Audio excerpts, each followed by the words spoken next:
La policía de Phoenix, Arizona, fue la encargada de resolver el misterio de un miembro humano hallado en un contenedor de basura. Con tan solo la pequeña parte de un cuerpo, los arqueólogos, toxicólogos y expertos en ADN pudieron reunir suficiente información sobre la víctima para conducir a la policía hasta el asesino.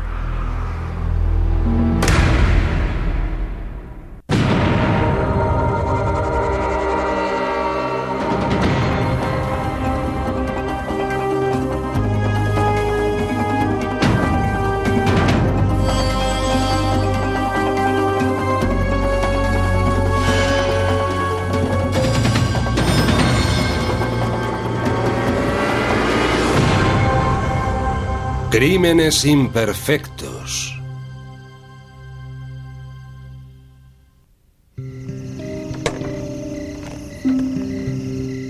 El 8 de junio de 1992, un hombre que estaba rebuscando en un contenedor de basura hizo un descubrimiento aterrador.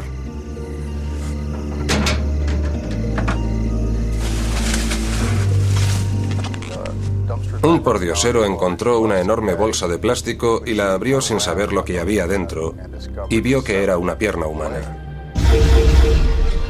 También había una sierra. Los detectives de homicidios de Phoenix, Rico Fargosino y Joseph Petrosino, fueron los primeros en llegar al escenario del crimen. Creo que cuanto más tiempo estoy aquí, más siniestro me parece el caso. Da miedo. Desde que vine a vivir aquí, ha habido muchos incidentes en los que ha hecho falta llamar a la policía. El conductor de un camión de basura, Jesse Penia, dijo a la policía que había vaciado el contenedor una hora antes. El contenedor no está donde yo lo había dejado, así que alguien lo ha movido. No sé quién habrá sido. Enseguida pensé que los miembros de la víctima habían sido esparcidos por todos los contenedores de la zona y que íbamos a tener que buscar otras partes del cuerpo de la víctima en otros contenedores. Los detectives registraron todos los contenedores en un radio de 8 kilómetros. Confiaban en encontrar más partes del cuerpo para poder estudiar la ficha dental, las huellas dactilares o informes de personas desaparecidas. No encontraron nada. Aunque no había material suficiente para hacer una autopsia completa, el médico forense determinó que la pierna correspondía a un hombre blanco de unos 30 o 40 años de edad. La presencia de cicatrices en la rodilla indican que se trata de una persona que ha sufrido algún golpe o una operación. En este caso eran cicatrices quirúrgicas. Había pasado por una intervención en la rodilla. Inicialmente, los investigadores creyeron que las cicatrices iban a servir para identificar a la víctima hasta que se enteraron de que las intervenciones de rodilla son muy comunes. Analizamos el músculo del muslo y a la hora de buscar un posible consumo de drogas, encontramos unos niveles muy altos de metanfetaminas o speed y grandes cantidades de pequeñas trazas de su principal metabolito, anfetamina. Una posible indicación de que el incidente estaba relacionado con las drogas. El Dr. King aseguró que la víctima ya estaba muerta cuando le seccionaron la pierna.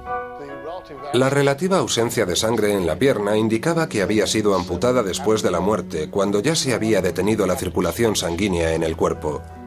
Estaba claro que no era una pierna enferma, y tampoco había signos de que fuera consecuencia de un accidente, como un accidente industrial. La causa exacta de la muerte no era posible determinarla con tan solo una pierna, así que lo clasificamos como un homicidio con violencia. La víctima había sido asesinada. Un antropólogo midió el fémur, el hueso más largo del cuerpo humano, y calculó que la víctima debía tener 1,80 de estatura. Entre los informes de personas desaparecidas no había ningún hombre blanco de 30 a 40 años, 1,80 de estatura y posiblemente consumidor de metanfetaminas. Las metanfetaminas son una droga ilegal, un estimulante comúnmente conocido como speed o crack. Hacia mediados de los 90, las autoridades dijeron que los narcotraficantes mexicanos estaban introduciendo grandes cantidades de droga en Arizona. La metanfetamina superaba a la cocaína como la droga con más adictos, según la estadística de los centros antidroga de Arizona. Con el aumento en el uso de la anfetamina, también aumentó el número de personas dedicadas a su fabricación y distribución.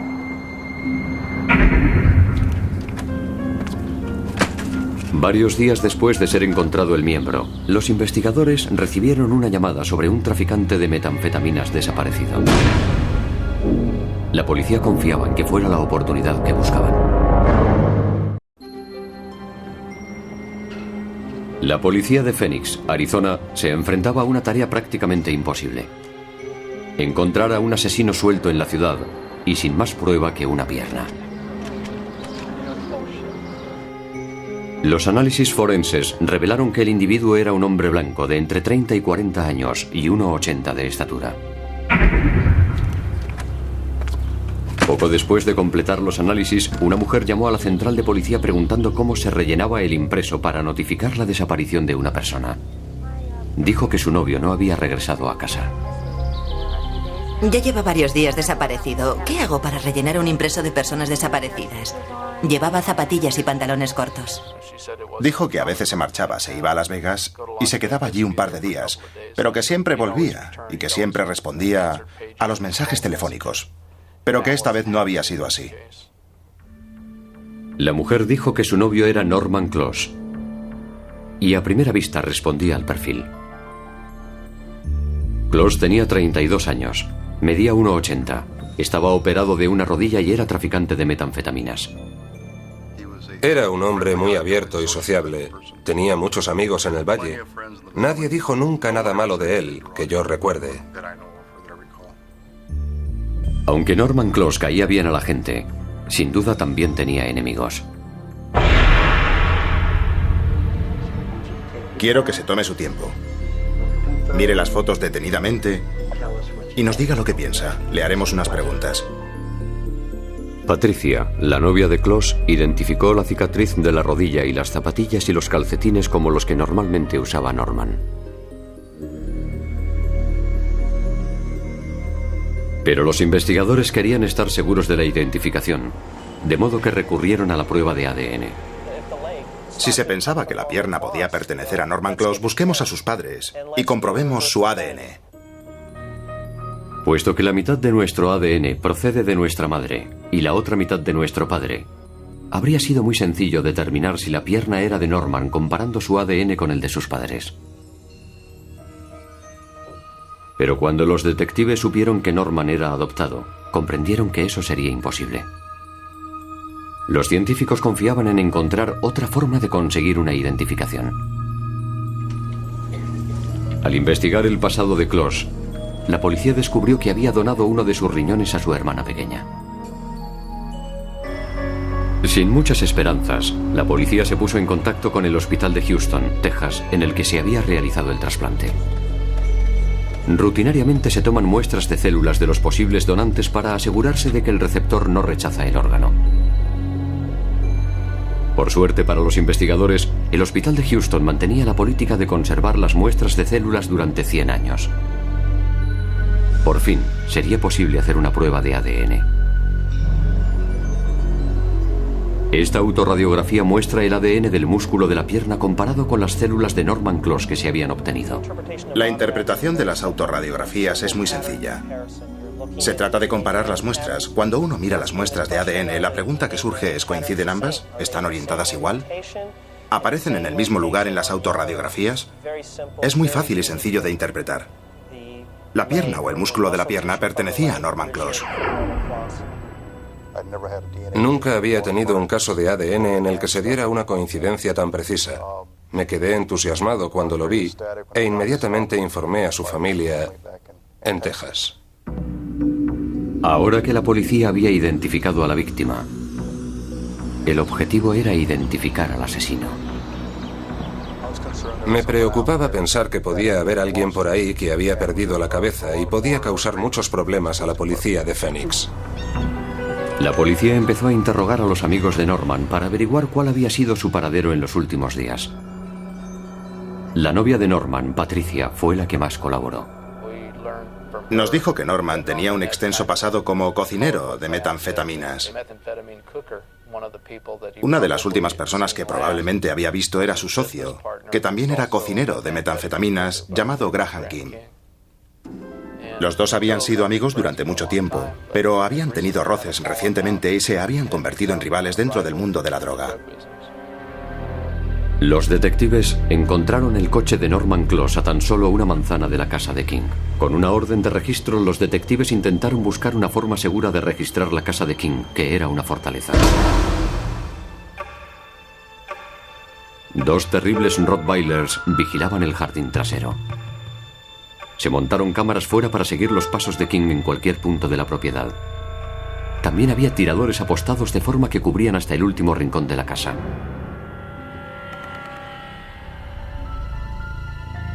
Las puertas y las ventanas fueron reforzadas.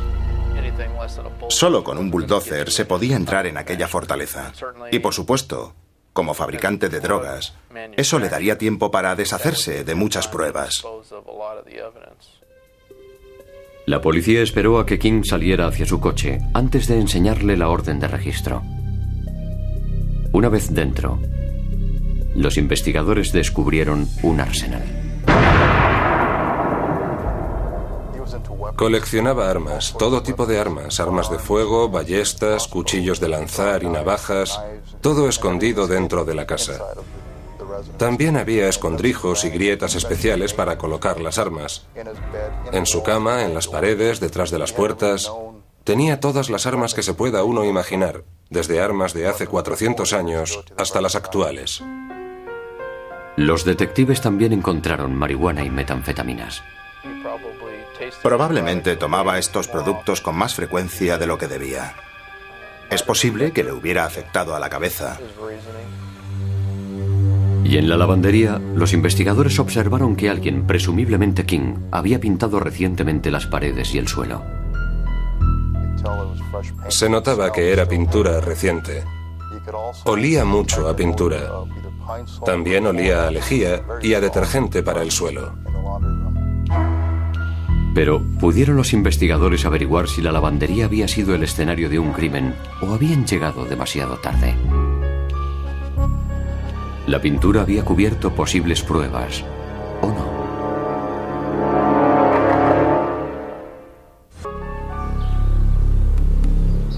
En la lavandería de la casa de Graham King, las paredes y el suelo habían sido pintados recientemente y la habitación había sido desinfectada.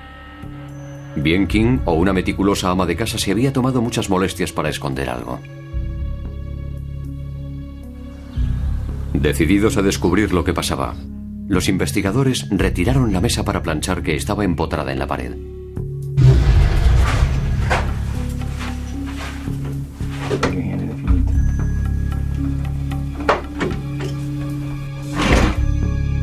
Rico, echa un vistazo a esto. Detrás de la mesa había unas pequeñas manchas. Encontramos unas manchas que parecían ser de sangre. Cogimos muestras y echamos abajo toda la pared. Las manchas fueron evaluadas con un Kastle-Meyer que reacciona al componente de hierro que hay en la sangre. La prueba dio positivo. A pesar de los grandes esfuerzos por limpiar el lugar, aún se veían restos de sangre humana, cosa que delataba que allí había habido un importante derramamiento de sangre. El siguiente paso era determinar de quién era la sangre. El ADN de las pequeñas manchas de la pared se comparó con el ADN de los músculos de la pierna amputada. Coincidían. Vaya, esto reafirma mi creencia en el poder de la tecnología RFLP y de la tecnología del ADN. Graham se negó a responder a las preguntas. Pero la policía pronto recibió una sorpresa. Una llamada telefónica de uno de los amigos de King, quien sospechaba que estaba metido en un juego sucio. Era Troy Killip, quien dijo que él estaba trabajando en el jardín trasero de Graham King cuando Norman Close entró en la casa. Pero nunca salió. Aunque no se le podía considerar un testigo ocular, era lo segundo mejor. Alguien que lo había oído todo. Esta es la grabación de su declaración a la policía. Oí muchos gritos y forcejeos. Oí que alguien gritaba, «Pues mátame, mátame, mátame, joder».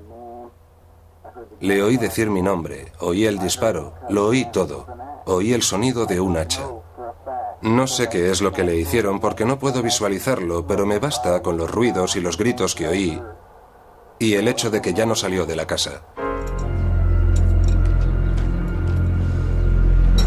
Troy Killip contó a la policía que esperó durante 1 hora y luego llamó a la puerta para recoger sus cosas.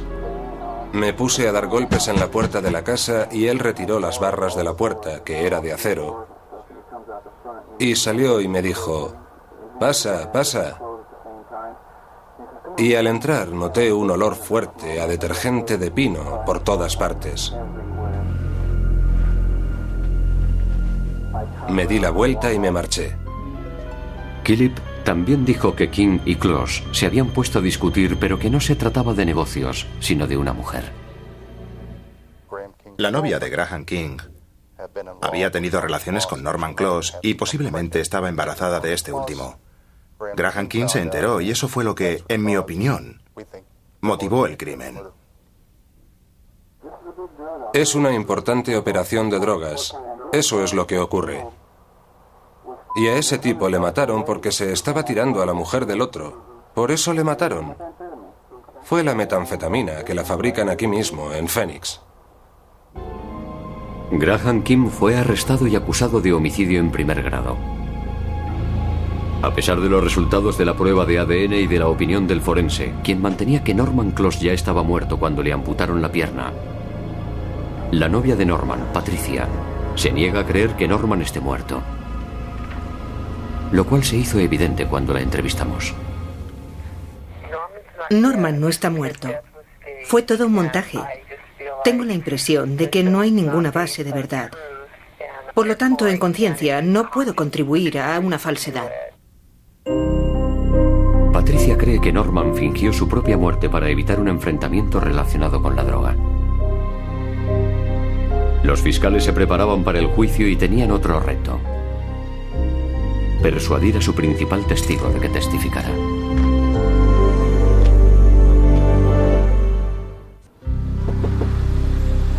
Los fiscales creían que Norman Close había ido a casa de Graham King sin saber que éste estaba furioso por su relación con su novia.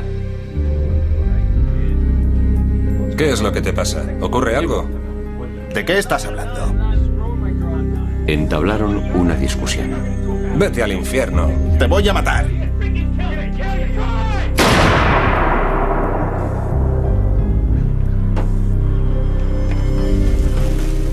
Metió el cadáver en bolsas de basura.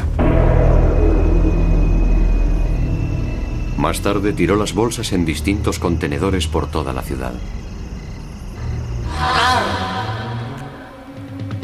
Aunque King pintó y desinfectó la lavandería, unas pequeñas manchas de sangre en la pared detrás de la mesa de la plancha fueron su perdición. Le faltó limpiar un pequeño trozo de pared en el que dejó pruebas de que allí se había producido un crimen. Tuvimos mucha suerte. Trabajamos mucho, pero por suerte ocurrieron cosas con las que no puedes contar en este trabajo. Y King tiró una pierna en un contenedor que estaba completamente vacío. Por desgracia para él, habían vaciado el contenedor como 1 hora antes de que él tirase la pierna dentro. De lo contrario, nunca hubiéramos encontrado a Norman Close. Seguiría siendo una persona desaparecida.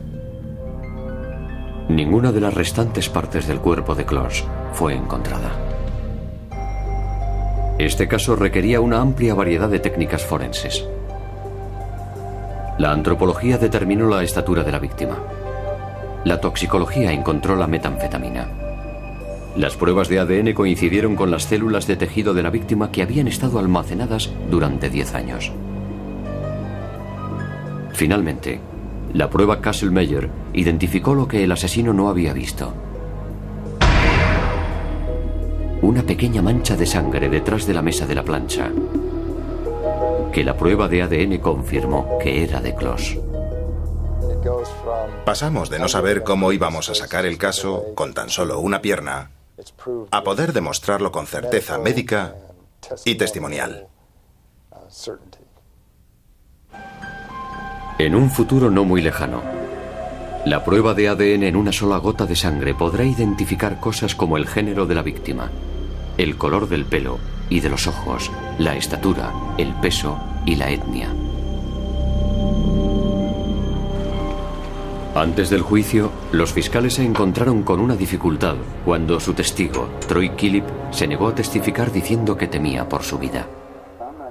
No estoy dispuesto a ir a ningún juzgado ni a ninguna parte. Esos tipos ganaron $3,5 millones el año pasado y me da miedo que ese tío se vuelva loco y venga por mí porque tiene dinero para hacer lo que le dé la gana. De modo que los fiscales llegaron a un acuerdo con Graham King. Le propuse un trato, porque esa gente le tenía miedo a Graham King. King accedió a declararse culpable de homicidio en segundo grado, que suponía una sentencia de 20 años en una cárcel de máxima seguridad, en lugar de ir a juicio y arriesgarse a la pena de muerte. Fue un buen trato para él, la mejor operación de su vida. 20 años, no será tan viejo cuando salga. Desde luego no para alguien que fabrica metanfetaminas y mata a gente. Me preocupa mucho que Graham King sea puesto en libertad y creo que será una amenaza para la sociedad y que volverá a matar. Este es uno de esos casos que nunca olvido. Y siempre que doy charlas sobre ácido desoxirribonucleico en universidades y otros sitios, hablo de él. El ADN fue decisivo en esta investigación. Sin él nunca habríamos resuelto el caso. Pero incluso ahora, 10 años más tarde, la novia de Norman Close sigue sin aceptar los resultados forenses. Continúa creyendo que Norman fingió su propia muerte y que algún día volverá.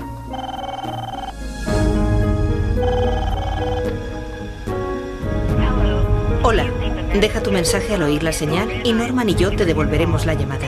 Muchas gracias, adiós.